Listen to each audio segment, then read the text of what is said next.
I'd like to bring the study session to order at 5:30 on... Turn your microphone on so we can hear you. Sorry about that.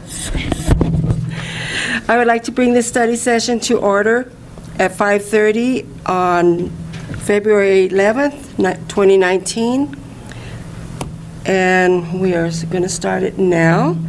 And that will be, we're studying on external management, organization pros and cons.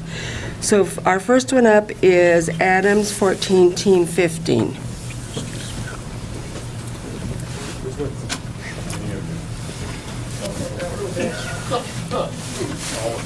All of them? As a group, right? Okay, all right.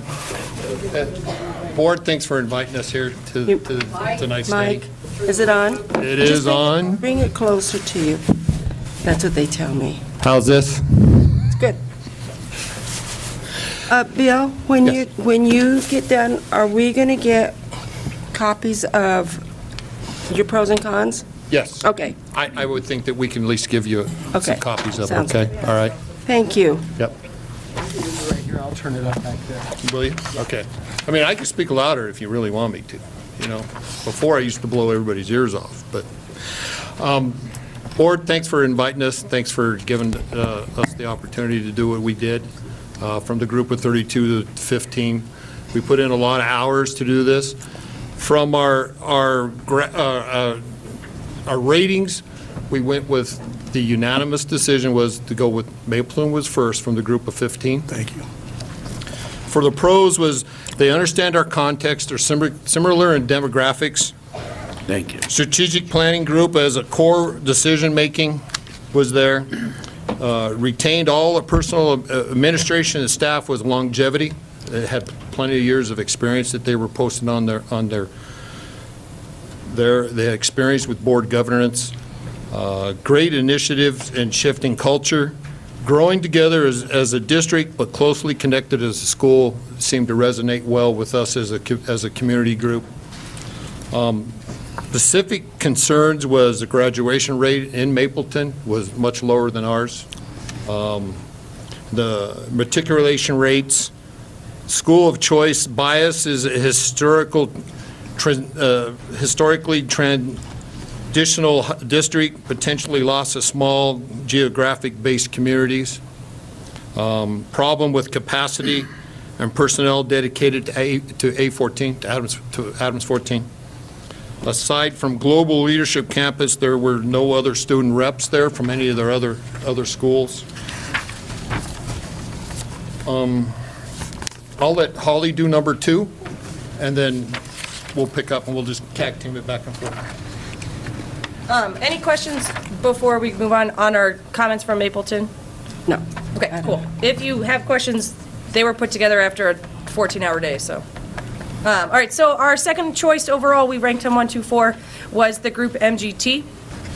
We put together their strengths, that they had a firm understanding on data and analysis of how to look at data, that they did have a large team with lots of resources, and with that, many connections that we could use, that their leadership program has lots of choice, their understanding of the process of change and challenges seemed pretty in-depth, and that they had done work like this before in the past. Our concerns around MGT were they had no process for evaluating and/or training of higher-ups in the district, at least that we had seen, that they did not address the past work of UVA in our district and its lack of success. A concern was that they were not based out of Colorado, and their focus on impact versus complexity worries us. Will they solve our bigger problems? And then we kind of summed up why MGT was our second choice in the paragraph at the bottom, that this organization seems like the easy choice. It has had success in making traditional schooling very successful. They might have success creating good scores, but we are concerned that they won't make the changes that need to happen here for our students. Any questions on those ones? The third one in our group, that finished third overall, was the Schools Cube. Yeah, I was looking to see, you didn't have it on here. Schools Cube. Strength, experience with A14, with they're currently working with us. Emphasis on reading, emphasis on coaching up. Specific concerns, not a fully develop of a biliteracy program, lack of a full spectrum expertise, insufficient information on plans of retention, high school identified as a priority, but without a clear vision or path with competing improvements. Exit strategy was very vague. All right, and then ranked fourth for us overall was District Renaissance Partners, what we had incorrectly been calling Empower. Their strengths is that they did have lots of observation of teachers, that they have the strong will to work in our Spanish community, that they were going to build on things that were already in place, and they would give opportunities for our district to keep growing. Our specific concerns were that they didn't specifically answer about the training and development of levels of teachers, that their team did not elaborate on their application and the questions we had originally had for them. You can look at the transcripts of our interviews on Saturday. They didn't specify how the team would get children ready for their 2030 concept. We were looking for action steps that weren't there. Their funding for small class sizes, school sizes, and classrooms looked great on paper, but we didn't see a plan. Same thing, their split screen strategy was talked about, but we didn't see their action steps, and we were worried about their sustainability. And there were kind of two general, not really concerns or strengths, but just comments, that their team did not expand on their special education plans, nor did the team address the security within each school to be autonomous. Like, not security like personnel, but our security for our schools to be what they need to be. Questions on those four? Any To kind of get all of you questions? one of these. None. Cool. If you have questions, we're here, so let us know. Thank you. And the next one is Adams 14 Superintendent and Executive Team.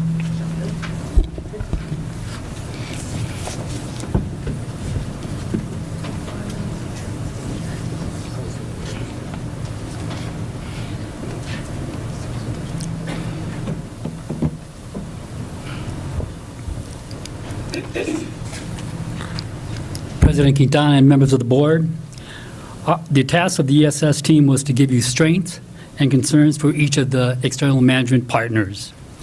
The process we use is we are going to give you 3 strengths and 3 concerns for each of the external management partners.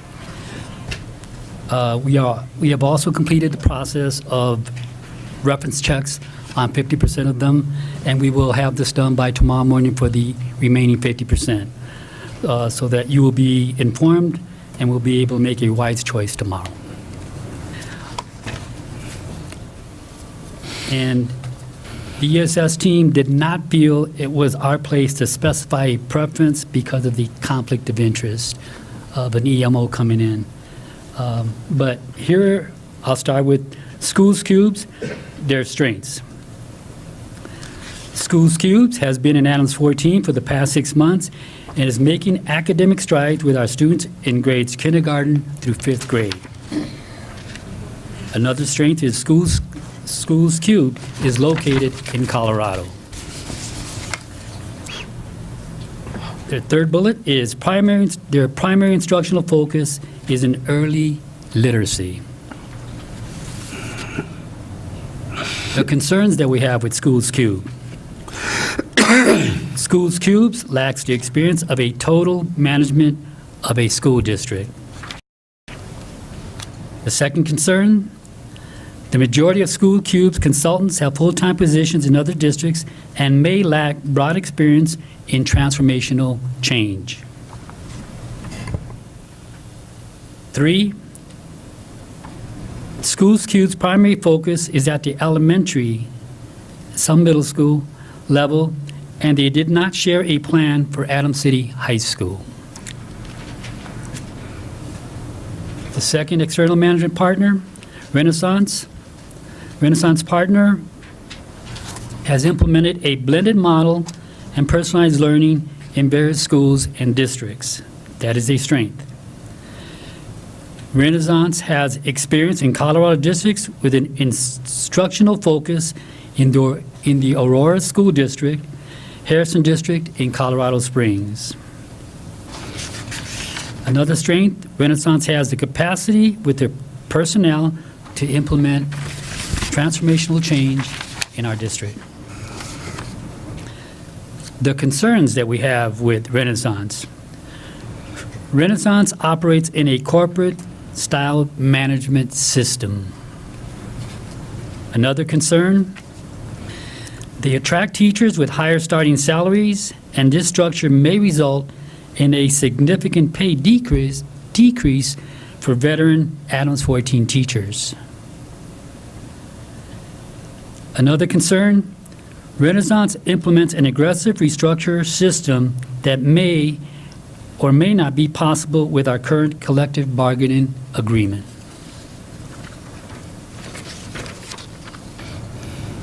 The next external partner is Mapleton. Their strength, Mapleton School District is local, and they have easy access to the Adams 14 schools, and they have a strategic plan in place that guides their work. Another strength, Mapleton School District has experience with the Office for Civil Rights mandates. Third strength, Mapleton School District and Adams 14 have similar demographics, and Mapleton has experience with English language learners. Our concerns with Mapleton. We are concerned with Mapleton's capacity to operate two high-need school districts simultaneously. Our second concern is Mapleton District is a highly experienced in a small school or school of choice education model. However, this model may not be the right fit for Adams 14. Another concern, in 3 of the past 4 years, Mapleton's graduation rate was lower than Adams 14.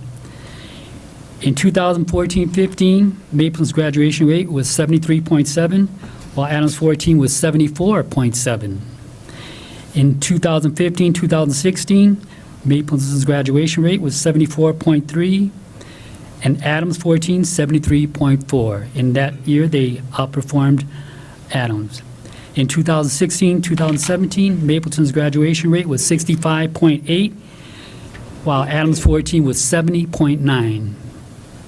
In 2017-18, Mapleton's graduation rate was 60.4, Adams 14, 64.3. That is a concern, and also a concern is that Mapleton still has 3 schools in priority improvement status. Moving on to MGT UVA, their strength. MGT UVA consultants are local, and they have 45 years of experience with turnaround schools and districts. Another strength, they have the capacity or 150 experts to create transformational change in Adams 14. They have done this in districts throughout the United States and Colorado. MGT UVA has experience working with the Office of Civil Rights, for Civil Rights. Our concerns with MGT UVA, the lack of school turnaround in the state of Colorado. We're talking entire district work. Another concern is that their central office headquarters are located out of state. And our third concern is that we were unable to locate evidence of MGT and UVA, their combined success rate when we look at them together. And I wrote all over my copy, so I'll distribute copies to the board. Thank you.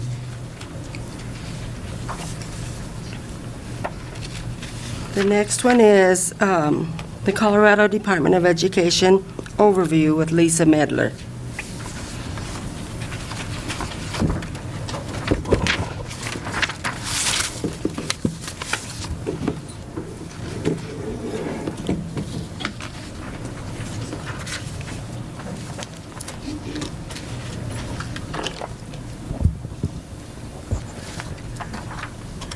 Hello, and thank you for inviting me. It's been a little while since I have been able to talk with you guys. I think everyone's been a little busy. So I, as a reminder, am Lisa Medler with the Colorado Department of Education. I want to remind you that one of the points of the order is that CDE is in a position to have at least quarterly meetings with you to give you updates on the progress in implementing the order. So I think in a sense this can help to meet at least that particular one, because the focus of the state's work with the district has been so focused on this external management selection process. Everyone has heard me say this several times, but I personally, but we at the department have been really encouraged by the very thoughtful, inclusive process that you have set up. This is not really something that I've seen done here before, and feel like actually it provides a really nice model for others potentially going through something like this as well. So I really want to take the time to acknowledge your district, the community, and the amount of work that they've been willing to put in and the long hours, as well as your partner, the Team Tipton, for coming in and facilitating this. So just a recognition that this has been a really thorough process. Okay, so CDE is playing a couple different roles in this process, and so I want to tease this out a little bit. I have been working with the district and have been providing some assistance to your stakeholder groups on, and I would count that as more technical assistance on just ensuring that they understand the state board's order. What I'm doing tonight is a different role, and that is one of our roles is also to help the state board discern whether the finalists, the applicants, can meet the order and whether they have the qualifications and experience. So the report I'm giving you tonight is not complete, right? We are gathering as much evidence as we can. We have been observing the process. We have been reading through the applications. We haven't had a lot of direct contact because we didn't do interviews with the applicants ourselves. I've done a very quick phone interview with each of them.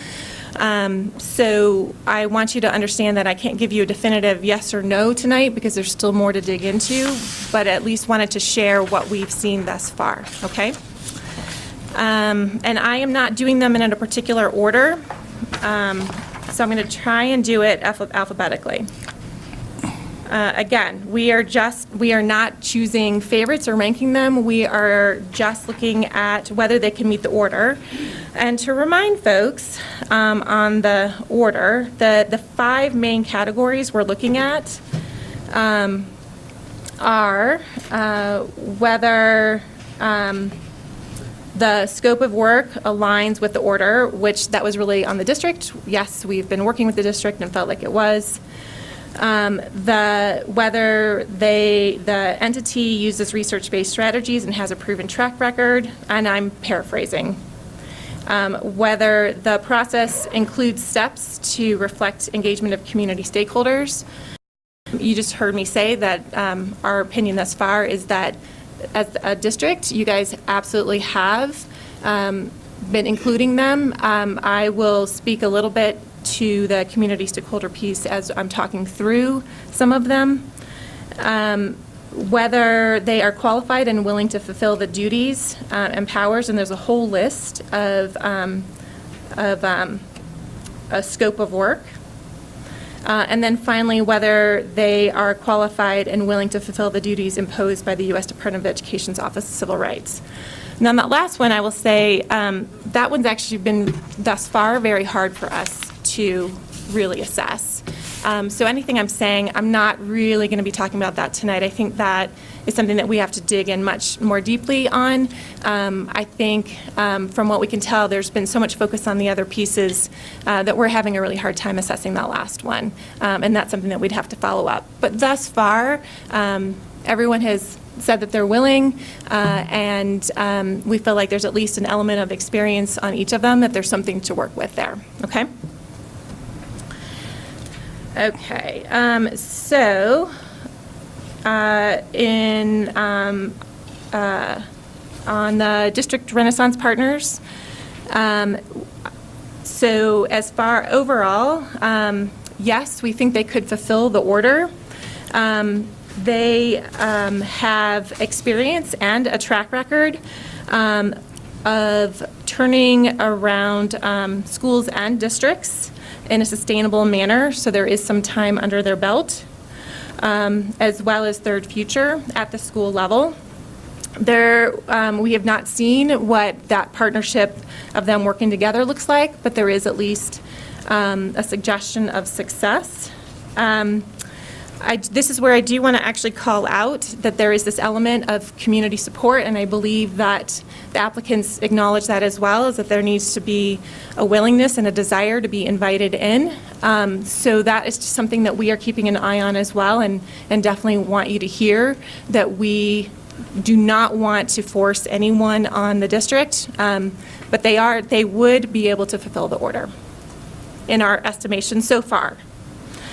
Moving on to Mapleton, I think here, and you're going to hear me say this for the others too, I think we're at a place where we would say possibly.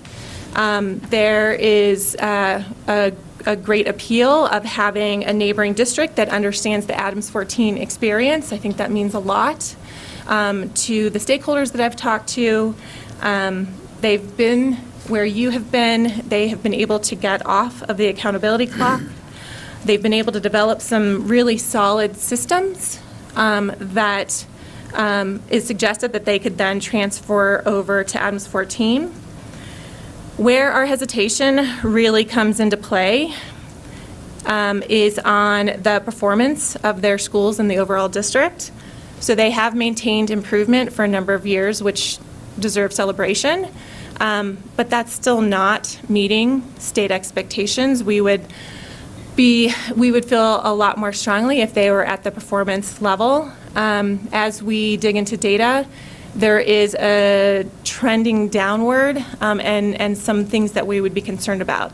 I think overall, we would feel like there's a potential risk of putting two districts at risk if things are not handled well. As far as the track record, while they have experience in pulling their own district off of the clock, managing another district could be another issue. So having an organization takes work to do that, and so we're not sure that they've quite figured out necessarily how to be a manager of that process. And so I think that would take some further exploration. This might be an area where they could act as a lead partner, but would need some additional partnering themselves, would need some assistance to ensure that they're not slipping and that Adams 14 is not slipping. So we're not saying that the door is closed to this conversation, but we have some grave concerns there in moving forward. I'm going to move on to MGT and UVA. And here we would say possibly, again, they could meet the order.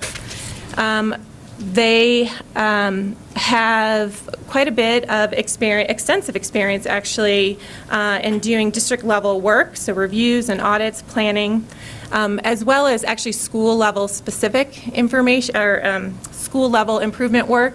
And here I would say both at the technical assistance level and at the management level. We want to dig in a little bit more and get a better sense of that and their data, but that's part of the exploration process. The part that gives us pause is that they don't have a lot of experience at managing a district. This is a new area in our nation, and so there aren't a lot of opportunities to take on this kind of work. They do have current experience in a district where they are in a management role, but it's pretty new, and so we're hesitant to lay too much on that yet. So when we say possibly, and there's some hesitation there, that's why.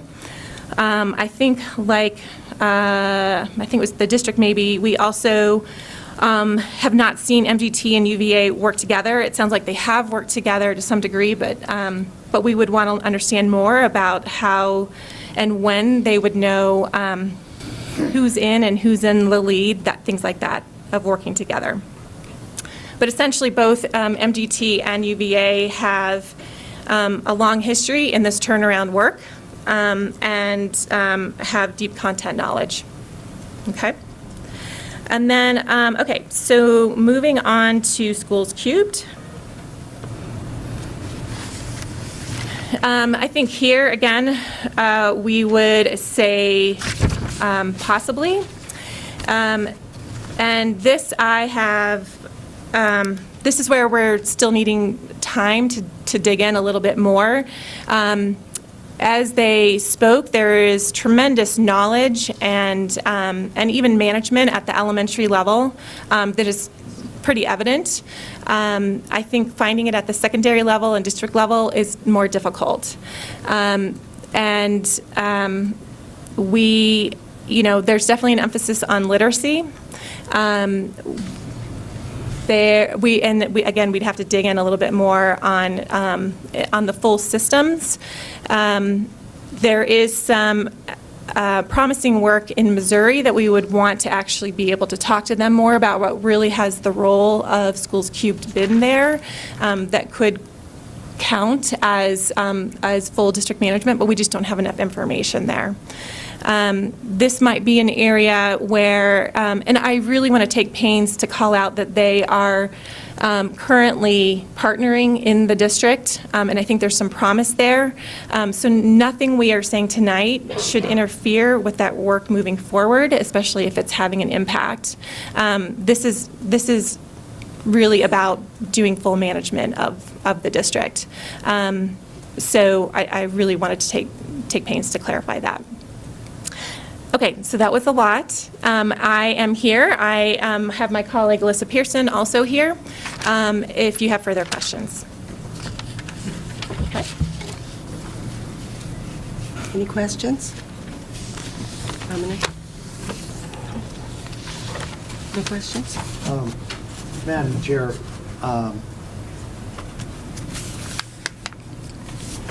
I'd like to know what the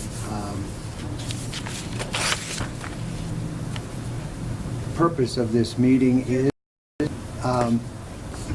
Madam Chair, I'd like to know what the purpose of this meeting is, and by that I mean, are we here to receive this information, or are we here to discuss this information? We're actually here to get the input from each EMO. So, and I think that's what has happened so far. But I think Ms. Medler's is a little bit different because she's seen it from a different position in the state, whereas this is a community and these are the EMOs that are the applicants. So we as a board, the first time we heard from them was Saturday. So we as a board, it's always nice to hear from the EMOs themselves. And from the Team 15, I think their input was very crucial to us. You know, we needed that to see what they're thinking of, because that's the team we asked for them to put together was Team 15, and they are Adams 14 members. And that is so important to me as a board member, and I believe as the rest of us, they can speak for themselves. But that's why we are here. We want to get the pros and the cons, because they're going to see it different as community members, and the state people are going to see it different also. And we, of course, are going to see it different. So I think that's one reason we had this meeting, because we wanted to hear exactly what, because we didn't attend their meetings. You know, that wasn't the position of the board to attend the meetings of the Team 14. We wanted them to do it on their own, put together what they see in each team, each EMO, bring it to us So that's the purpose we're here. We wanted to hear from them. They all the time hear from the board members. Now it's time for us to hear from our Adams 14 parents. And I think it's very crucial for us to have heard from each EMO. I mean, I was at most of the meetings, but I didn't delve into their, because they were talking to the team of 30.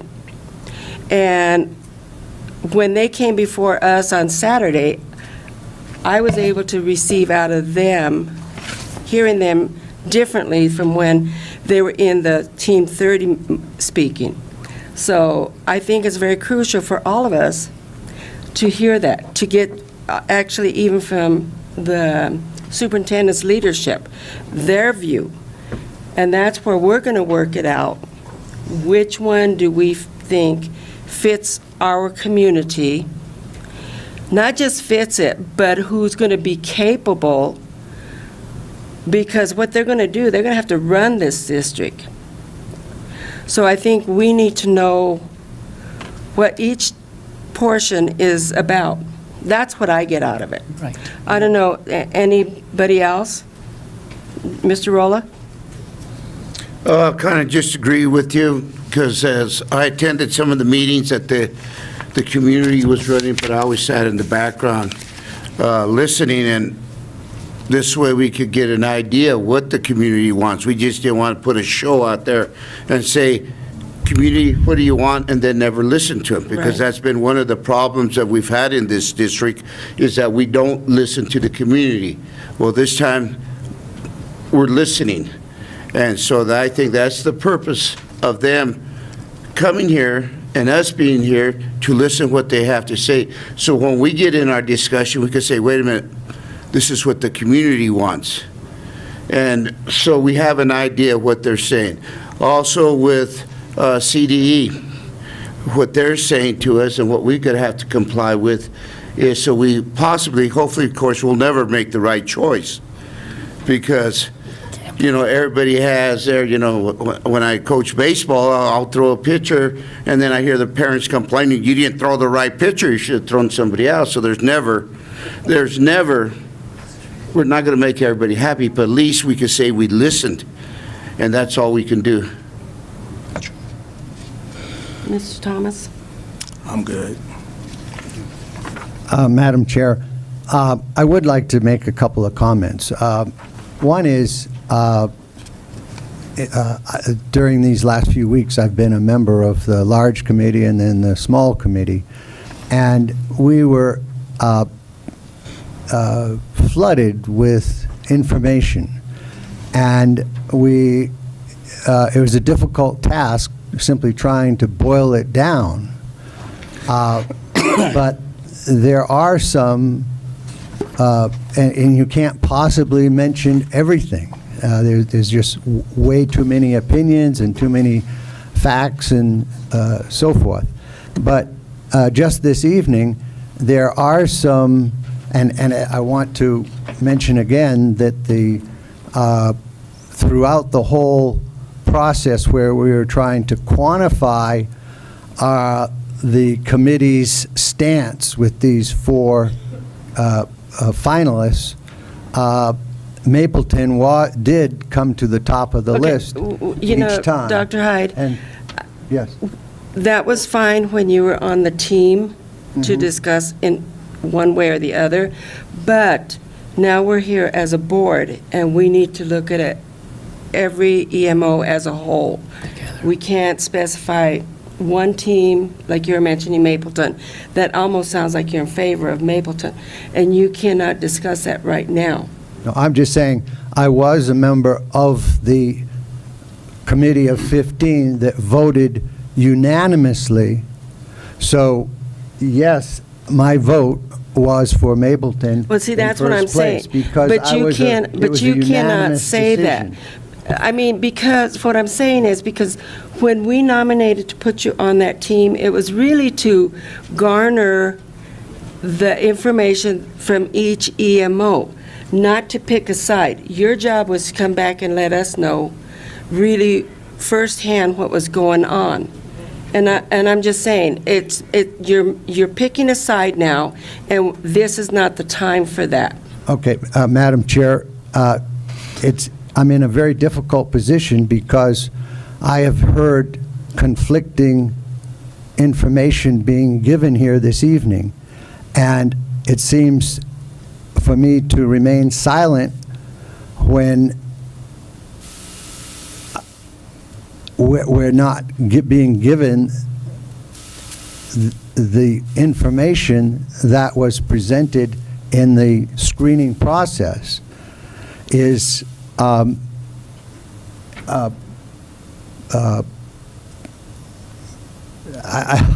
at a loss for words, but I have a hard time remaining silent. And I understand, Madam Chairman, that you may not want to have that information presented here, but then it has to be presented tomorrow night. Thank you.